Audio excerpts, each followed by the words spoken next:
प्राकृत अनुरागी सभी महानुभावों को मेरा डॉक्टर पुलक गोयल का यथा योग्य अभिवादन सादर जय जिनेन्द्र। आज हम प्राकृत डिप्लोमा कोर्स के अंतर्गत पाठ्य पुस्तक प्राकृत व्याकरण में से पाठ क्रमांक 1 संधि का तीसरा भाग देख रहे हैं।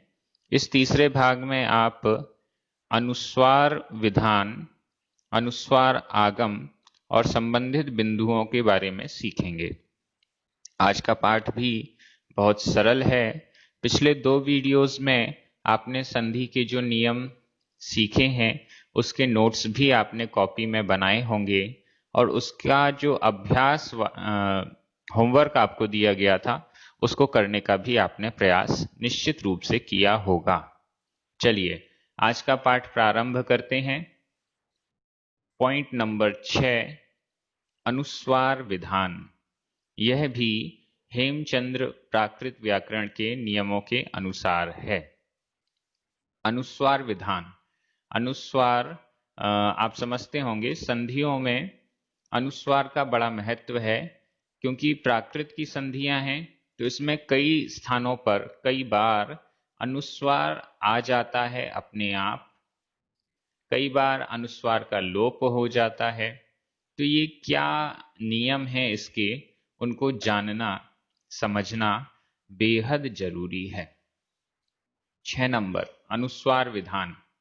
इसमें पहला पॉइंट, पद के अंतिम आधा म का अनुस्वार हो जाता है।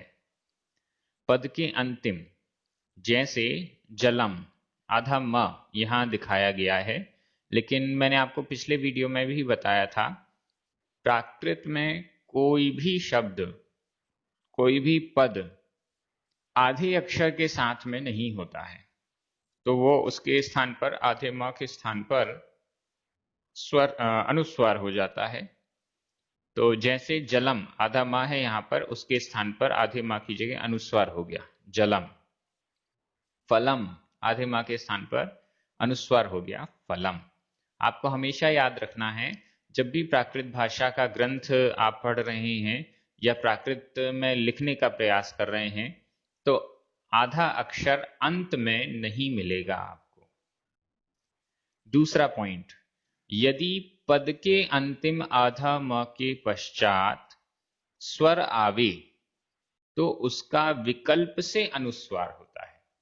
विकल्प से अनुस्वार होता है मतलब वो आधा म है तो स्वर में मिल भी सकता है, स्वर से जुड़ जाएगा तो आधा माँ, और मान लीजिए अ है तो माँ पूरा हो जाएगा, या ई है ऊ है कुछ भी है तो उसमें वो मात्रा के रूप में आ जाएगा, और अनुस्वार भी हो सकता है तो वह विकल्प से होगा। जैसे उसभम आधा माँ, अजियम अ आधा माँ और अ, अब यहां पर विकल्प से इसका अनुस्वार होगा उसभम अजियम अथवा उसभ मजियम। ये दोनों प्रकार से है। उसभ मतलब ऋषभ, अजियम यानी अजित, ऋषभ और अजित। उसभम आधा म, अजियम अ, आधा म और आ विकल्प से अनुस्वार हो गया, और जब नहीं हुआ तो म में आ मिल गया तो म पूरा हो गया। उसभम अजियम उसभ मजियम। इसी प्रकार से धनम आधा म और एव, धनम आधा म और एव। अब यहां पर भी विकल्प से आधे माँ के स्थान पर अनुस्वार हुआ धनम एव अथवा धनमेव। जब अनुस्वार नहीं हुआ तो आधा माँ और ए मिलकर माँ में एक ही मात्रा हो गई धनमेव।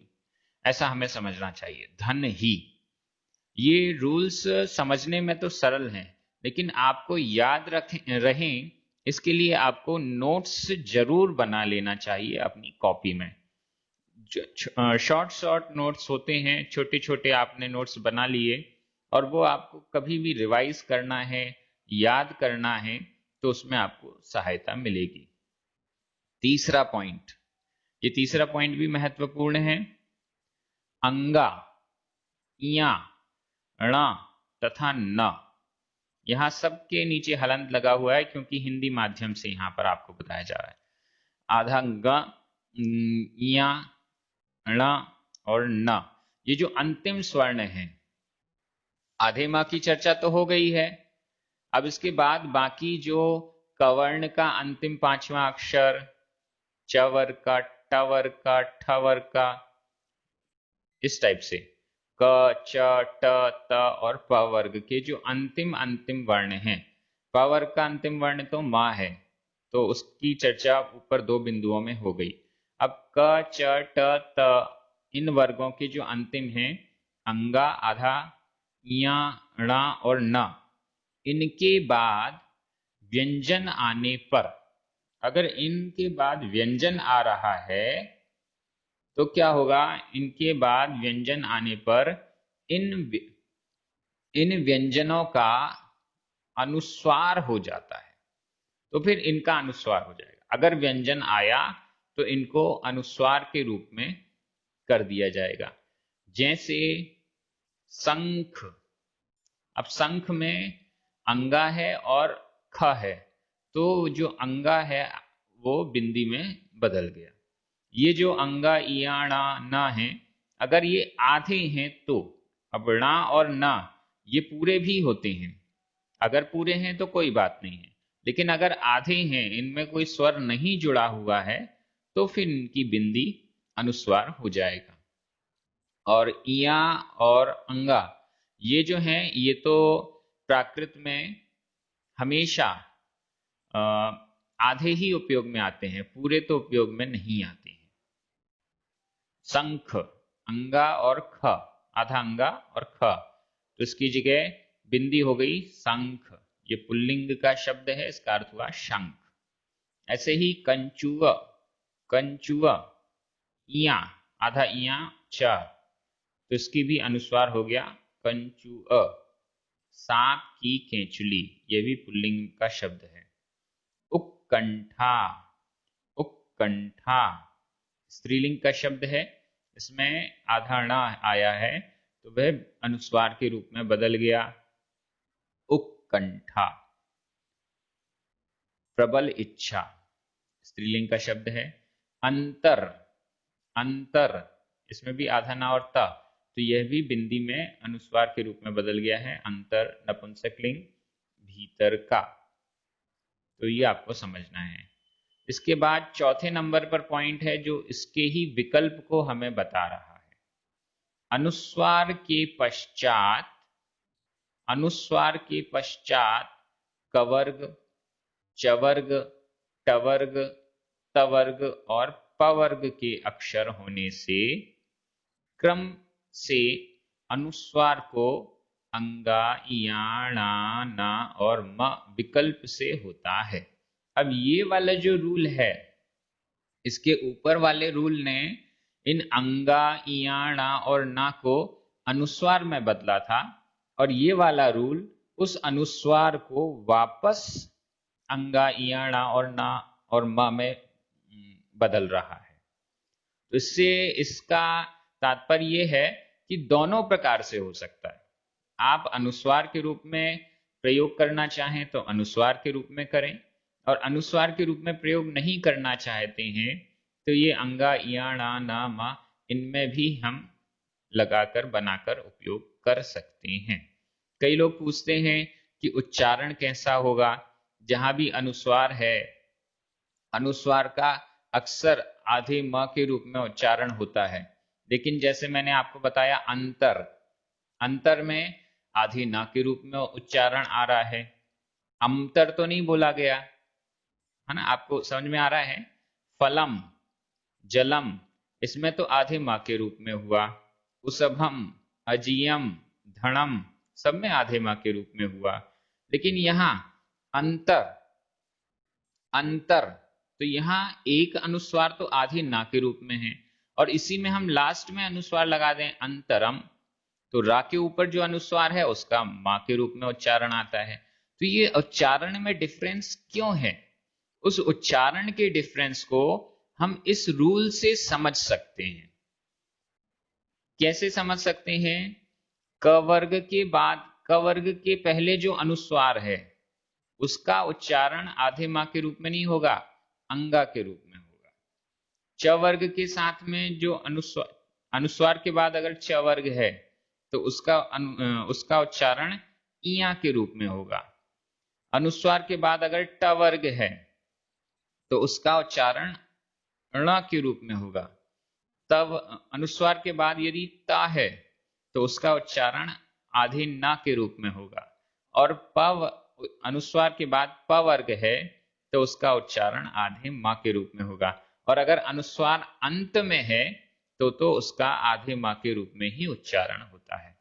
ये यहाँ पर पुस्तक में नहीं लिखा है, लेकिन आप में से कई लोगों ने प्रश्न पूछे थे तो मैंने उत्तर के रूप में यहाँ प्रकरण आया तो मैंने आपको बता दिया। यहाँ जो चौथा पॉइंट है मैं फिर से पढ़ रहा हूं। अनुस्वार के पश्चात क वर्ग, च वर्ग, ट वर्ग, त वर्ग और प वर्ग के अक्षर होने से क्रम से अनुस्वार को अंगा, इया, ना और म विकल्प से होते हैं। ये सब आधे आधे हैं। ये भी हेमचंद प्राकृत व्याकरण का रूल है। क वर्ग के उदाहरण देखिए।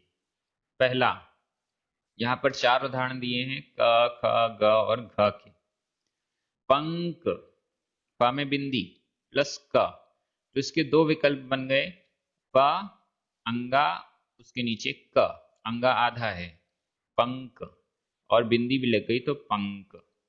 अब इसमें उच्चारण में आधा मा नहीं आ रहा, पंक, पंक, आधा मा नहीं आ रहा, पंक, अंगा ही उच्चारण में आ रहा है।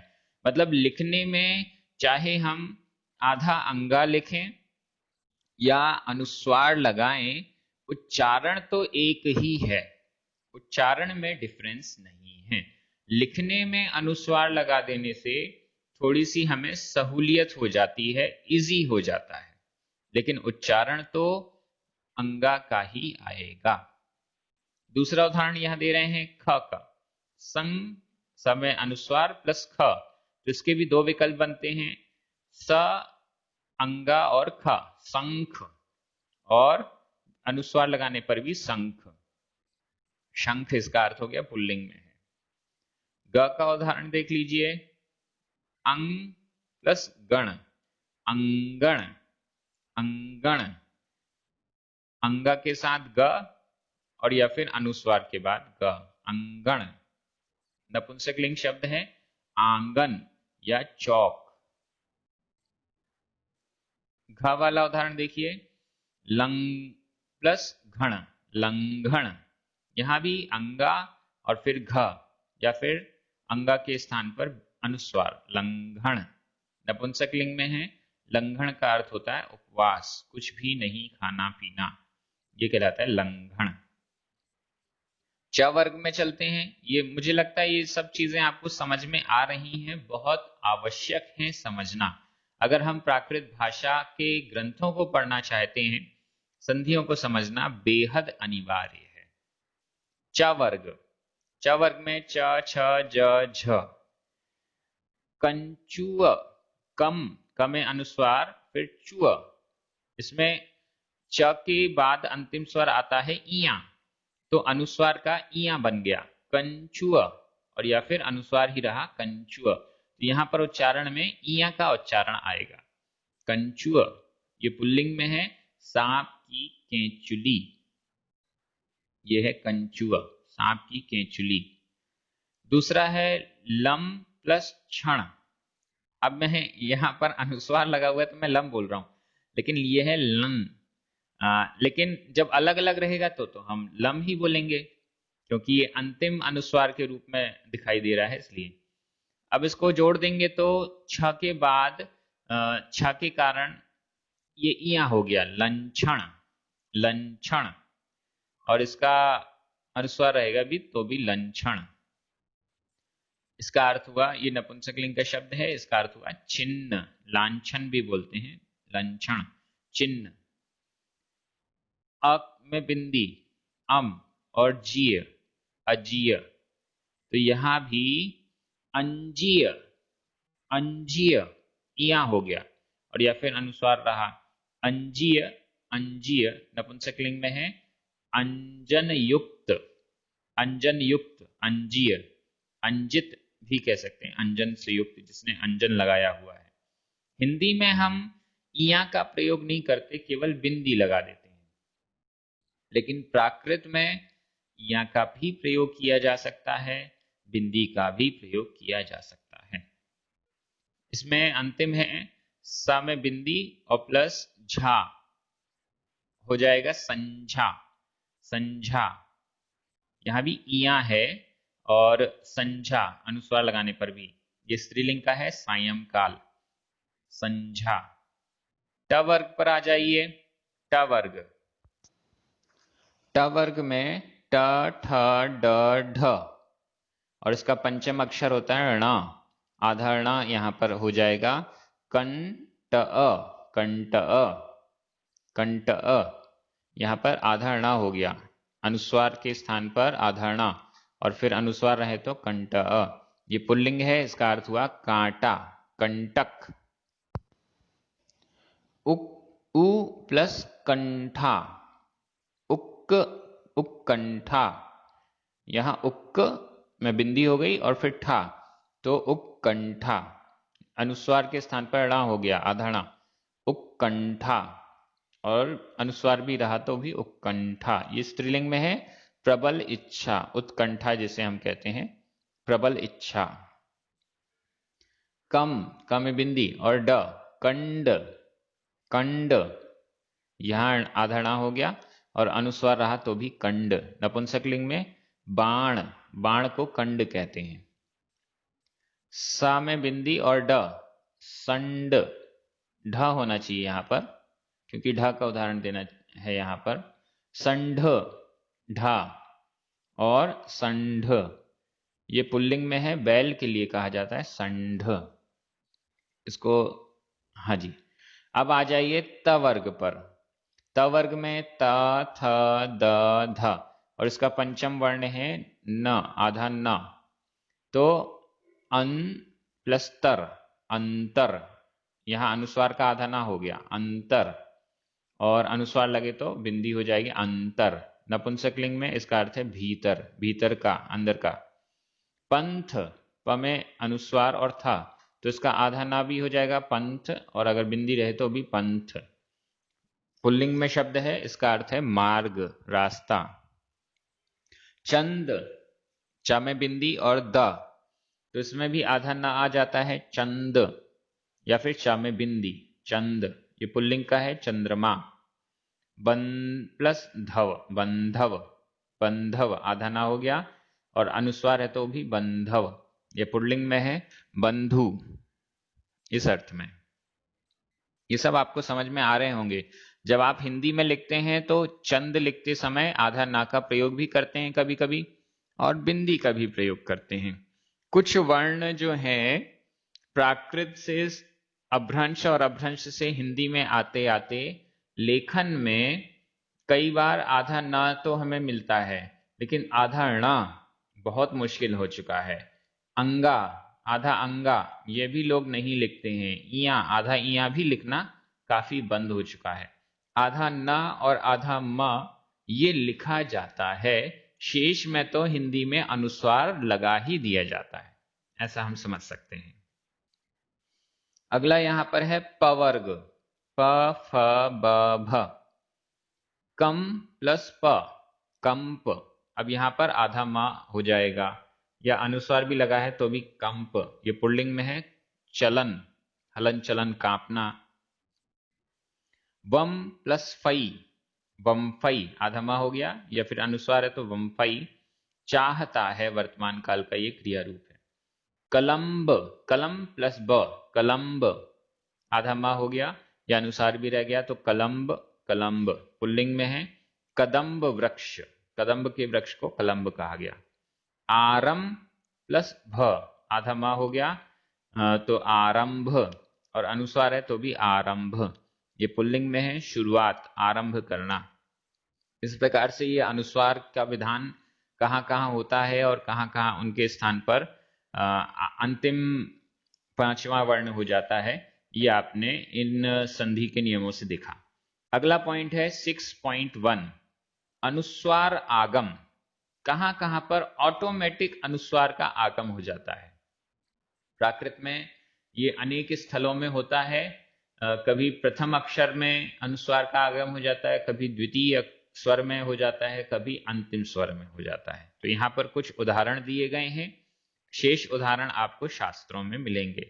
पहला, प्रथम स्वर पर अनुस्वार का आगम, जैसे है असु, इसका हो गया अंसु, आंसू, आंसू, अंसु, आ में अनुस्वार।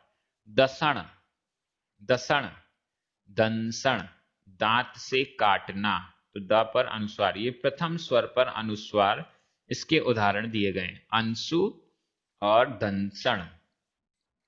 द्वितीय स्वर पर अनुस्वार का आगम, यहां पर 3 उदाहरण दिए। द्वितीय स्वर पर इह, हमें, फिर ये द्वितीय स्वर है ह, हो गया इहम, यहां इह भी चलता है और इहम भी चलता है। मणसी, इसका द्वितीय स्वर है ना, इस पर अनुस्वार हो गया मणंसी। प्रसन्न मन वाला, मणंसी। मणसिणी, मणसिणी, अब इसमें भी णा, ये द्वितीय स्वर है, तो इसमें भी अनुस्वार हो गया मणंसिणी, प्रसन्न मन वाली, मणंसिणी। और उदाहरण देखिए, मुहु, मुहु, अब यहां पर द्वितीय स्वर है ह, इसमें भी अनुस्वार लग गया मुहुम, मुहुम, बार बार। अज्ज, आधा जा पूरा जा, इसमें भी द्वितीय स्वर है ज, इसमें भी अनुस्वार लग गया अज्जम, आज। अज्ज भी आपको प्रयोग में मिलेगा, अज्जम भी मिलेगा, मुहु भी मिलेगा, मुहुम भी मिलेगा, ऐसा समझना चाहिए।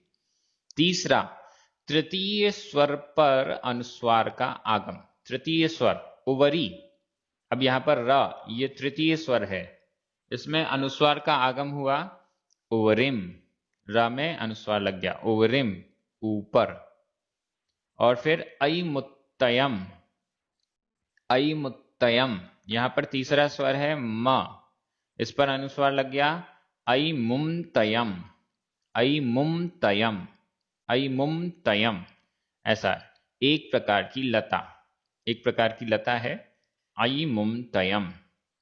अब अगले पॉइंट पर आते हैं, 6.2, अनुस्वार लोप, कहां कहां पर अनुस्वार लगा होता है तो उसका लोप भी हो जाता है। यह भी हेमचंद प्राकृत व्याकरण के नियमों के अनुसार है।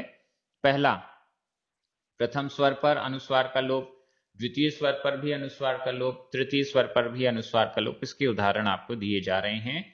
पहला है प्रथम स्वर पर अनुस्वार का लोप, जैसे सिंह, अब सिंह में प्रथम स्वर में अनुस्वार है, उसका लोप हो गया, बन गया सीह। अब यहां जो छोटा ई की मात्रा थी वो दीर्घ हो गई, सीह, इसका अर्थ है सिंह। किम, अब यहां पर भी अनुस्वार का लोप हुआ, की, किम का प्रयोग भी मिलता है, की का भी आपको प्रयोग मिलेगा, इसका अर्थ है क्या। दूसरा, द्वितीय स्वर का अनुस्वार का लोप, कहम, ह में अनुस्वार है, इसका लोप हुआ कह, कैसे।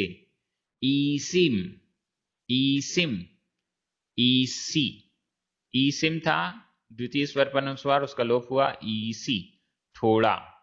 एवं, एवं का व पे जो अनुस्वार है वो लोप हुआ एव, एव का अर्थ भी इस प्रकार, एवं का इस प्रकार, एव का भी इस प्रकार। दाणिम, यहां द्वितीय स्वर में जो अनुस्वार है उसकी जगह लोप हो गया दाणी, इस समय, दाणिम, दाणी, इस समय, दोनों का प्रयोग होगा, कहम का भी, कह का भी, ईसिम का भी, इसी का भी, एवं का भी, एव का भी, दाणिम का भी, दाणी का भी। तृतीय स्वर पर अनुस्वार का लोप, इयाणिम, इयाणिम, यहां पर तीसरे स्वर पर ण के ऊपर अनुस्वार है, उसका लोप इयाणी, इसका समय, इस समय, ये इसका अर्थ हुआ। तो ये अनुस्वार लोप कब कब हो सकता है, प्रथम स्वर, द्वितीय स्वर, तृतीय स्वर, इसके कुछ उदाहरण आपको दिए गए हैं। शास्त्रों में आपको और भी उदाहरण दिए जाएंगे। आज के इस वीडियो में आपने अनुस्वार से संबंधित जो संधियां हैं उस पूरे प्रकरण को पूरा किया है। इस दृष्टि से ये आज का वीडियो बहुत महत्वपूर्ण है। अगले वीडियो में हम अव्ययों से संबंधित संधि के बारे में चलेंगे। आपके लिए होमवर्क है, आप शास्त्रों में इन आज के वीडियो में जो हमने संधियां सीखी हैं उनका प्रयोग शास्त्रों में आप देखिए और उनमें से 5-5 प्रयोग आपको यहाँ पर कमेंट्स में होमवर्क के रूप में लिखने हैं। ये कठिन कठिन होमवर्क हैं, आपको टाइम भी लगेगा, लेकिन इस बहाने आप प्राकृत के शास्त्रों को उठाएंगे, पढ़ेंगे, पलटेंगे, कुछ ना कुछ उसमें से ढूंढेंगे और यही हमारा लक्ष्य है। आप सभी प्राकृत भाषा के प्रति समर्पित हैं, प्राकृत भाषा पढ़ने के लिए उत्साहित हैं, सभी को बहुत बहुत धन्यवाद। हमारे जो पुण्यार्जक जिनके निमित्त से ये पूरा कोर्स YouTube पर परमानेंट हो रहा है उनको भी धन्यवाद। जय जिनेंद्र।